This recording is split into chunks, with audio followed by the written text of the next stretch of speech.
रसूल सुबह उठते जहरा के दरवाजे पे, शाम होती जहरा के दरवाजे पे, सफर में जाते जहरा के दरवाजे पे, सफर से वापस आते जहरा के दरवाजे पे। अभी जुमला तो मैंने कहा ही नहीं है जो तुम्हारे दिलों के अंदर जाने वाला है। लोग कहते बड़ा प्यार था, बेटी से बाप मिलने आता था, बाप बेटी के दरवाजे पे नहीं आता था, रसूल तौहीद के दरवाजे पे आता।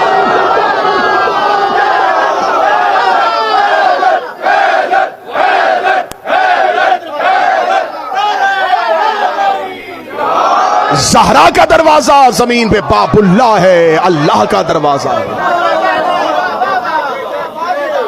अल्लाह तक पहुंचने का दरवाजा है ज़हरा का दरवाजा।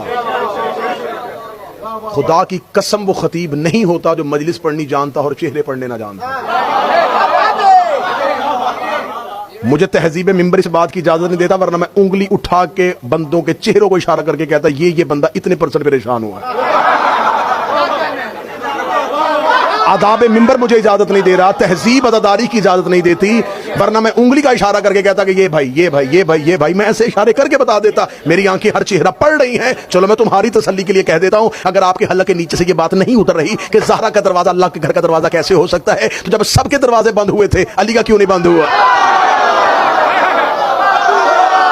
अली का दरवाजा क्यों नहीं बंद हुआ? अली का दरवाजा क्यों नहीं बंद हुआ? सहाबा ने कहा था या रसूलल्लाह हमारे दरवाजे बंद करवा दिए, अली का दरवाजा खुला है। फरमाया अली का घर वैसा ही है जैसे मस्जिद में अल्लाह का घर। अली का घर भी ऐसा ही है जैसे अल्लाह का घर है, अली का घर भी ऐसा ही है। बिस्मिल्लाह।